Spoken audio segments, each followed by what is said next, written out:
Το 7ο κυνήγι κρυμμένου θησαυρού για παιδιά ξεκίνησε με πολύ χαρά και ενθουσιασμό από τις 21 ομάδες που συμμετέχουν. Έχουν δοθεί ήδη οι πρώτοι γρίφοι, τα παιδιά ψάχνουν, ρωτάνε και τρέχουν στα σημεία της πόλης με πολύ χαρά. Ελπίζουμε όλα να διεξαχθούν όμορφα, σε ευχάριστο κλίμα και με ασφάλεια. Σήμερα ο καιρός βοήθησε για να γίνει το κυνήγι, έτσι. Ευτυχώς μετά από άλλη μία αναβολή, όπως κάθε χρόνο, σήμερα έχουμε σύμμαχο το καιρό και έτσι τα παιδιά θα μπορούν να τρέξουν και να πάνε ευχάριστα.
Ελάτε όλοι εδώ κοντά να υποδεχτούμε τους νικητές. Να δούμε τι έχει ο θησαυρός.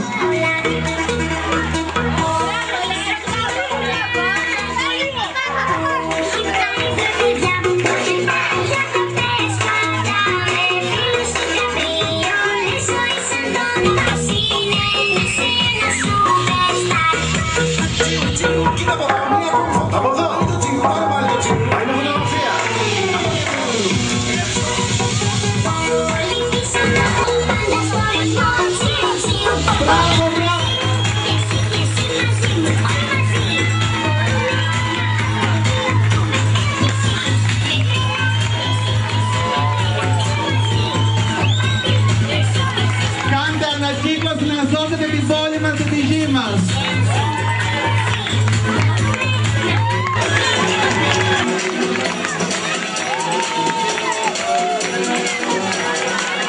Παιδιά, πού ήταν ο θησαυρός κρυμμένος?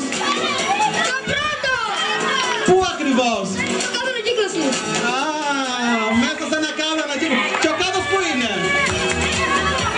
Έρχεται το κάτω. Δόξα τω Θεώς, μας έκανε πολύ καλό καιρό σήμερα. Τα παιδιά το ευχαριστήθηκαν πάρα πολύ. Θερμά συγχαρητήρια στη διοργανώτρια ομάδα, στα παιδιά, τους εκπαιδευτικούς. 21 εκπαιδευτικοί από όλη την πόλη και όχι μόνο ασχολούνται με αυτό το παιχνίδι 7 συναπτά έτη και δίνουν χαρά στα παιδιά τα οποία τόσο την έχουν ανάγκη. Συγχαρητήρια και στους συμμετέχοντες, οι οποίοι είναι οι πιο σημαντικοί. Συγχαρητήρια στους νικητές. Ο Δήμος υποστηρίζει αυτές τις προσπάθειες με όσο δυνατόν, με όλες τις δυνάμεις, διότι είναι προσπάθειες που φέρνουν χαρά και στην τοπική κοινωνία και στα παιδιά τα οποία την έχουν τόση ανάγκη. Εύχομαι θερμά συγχαρητήρια, εύχομαι να είναι καλά τα παιδιά μας εδώ της πόλης και των... Επίσης να σας πω, υπήρχαν συμμετοχές μέχρι και από τη Ζάκρο. Ήρθανε από το Δημοτικό Σχολείο του Ζάκρου. Λοιπόν, αλλά νομίζω ότι ο μικρός μας φίλος θέλει περισσότερο να μιλήσει από εμένα. Καλή συνέχεια, καλή δύναμη στα παιδιά και για του χρόνου. Για πες μας, είσαι ο αρχηγός της ομάδος. Τι? Ναι. Ωραία, για πες μας. Ο αρχηγός μας. Λοιπόν, το μυστικό είναι προσπάθεια. Λοιπόν, το κύριο απ' όλα είναι συνεργασία και τα υπόλοιπα τα φέρνει η τύχη.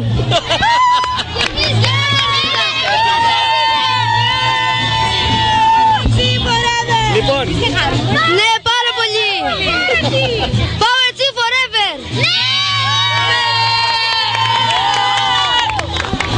παιδιά, να είστε καλά. Ευχαριστούμε.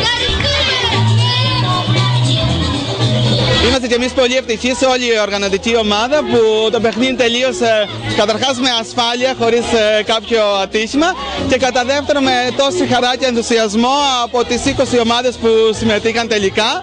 Πάνω από 300 παιδιά είχαμε φέτος στο διαγωνισμό. Τα παιδιά έψαχναν να βρουν το κάδο της ανακύκλωσης που περιείχε μέσα τη γη, με το μήνυμα να σώσουμε την πόλη μας και τον πλανήτη μας κάνοντας ανακύκλωση, ξεκινώντας από το χώρο εδώ, στην πόλη μας και σε όλο τον πλανήτη. Πιστεύω ότι τα παιδιά το διασκέδασαν, η οργάνωση θεωρώ ότι είχε επιτυχία. Να ευχαριστήσουμε όλους όσους βοήθησαν, τους χορηγούς μας, το Δήμο, τα σώματα ασφαλείας, και ευχόμαστε να συνεχιστεί το παιχνίδι αυτό που τόση χαρά δίνει σε όλα τα παιδιά της πόλης μας και του χρόνου με την ίδια επιτυχία.